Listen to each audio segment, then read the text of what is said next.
Hi കൂട്ടുകാരെ, ചപ്പാത്തി ഉണ്ടാക്കുകയാണ്. ചപ്പാത്തി ഉണ്ടാക്കി മുട്ടക്കറിയാണ്. ചപ്പാത്തിയും മുട്ടക്കറിയും കൂടെ ഉണ്ടാക്കിക്കൊണ്ടിരിക്കുകയാണ്.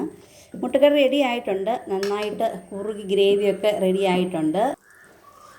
മുട്ടക്കറി ഉണ്ടാക്കുമ്പോൾ ഇച്ചിരി വെളുത്തുള്ളിയും ഇഞ്ചിയും പച്ചമുളകും സവാളയും ഒക്കെ നന്നായിട്ട് വഴറ്റി അതിൻ്റെ അകത്തോട്ട് മുളക് പൊടിയും ഇത്തിരി മല്ലിപ്പൊടിയും ഗരം മസാലയുടെ പൊടിയും ചേർത്തൊന്ന് മൂപ്പിച്ച്, പിന്നെ രണ്ട് തക്കാളിക്കും കൂടി ചേർത്ത് നന്നായിട്ടത് വഴറ്റി ആവി വെച്ചിട്ടൊന്ന് വേവിച്ചെടുക്കണം. പിന്നെ ആവശ്യത്തിന് വെള്ളം കൂടെ ഒഴിച്ച്, ഉപ്പ് ചേർക്കാൻ മറക്കരുത് കേട്ടോ. ഞാനത് പറയാൻ മറന്നു പോകും ഉപ്പ് ചേർക്കണേന്ന്.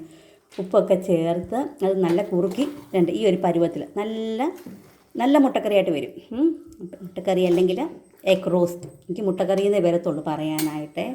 ഇപ്പുറത്ത് എൻ്റെ ചപ്പാത്തിയും കൂടെ ഒന്ന് ഇടയ്ക്കൊന്ന് തിരിച്ചിട്ട് കൊടുക്കുക, അല്ലെങ്കിൽ അത് ഒരു വഴിയായി പോകും. അപ്പം ചപ്പാത്തിയും മുട്ടക്കറിയും ഇനിയിപ്പോൾ ഇതിനകത്ത് ഇച്ചിരി മല്ലിയിലയും കൂടെ ചേർക്കാനുണ്ട്. മുട്ട റോസ്റ്റ് റെഡി ആയിട്ടുണ്ട്.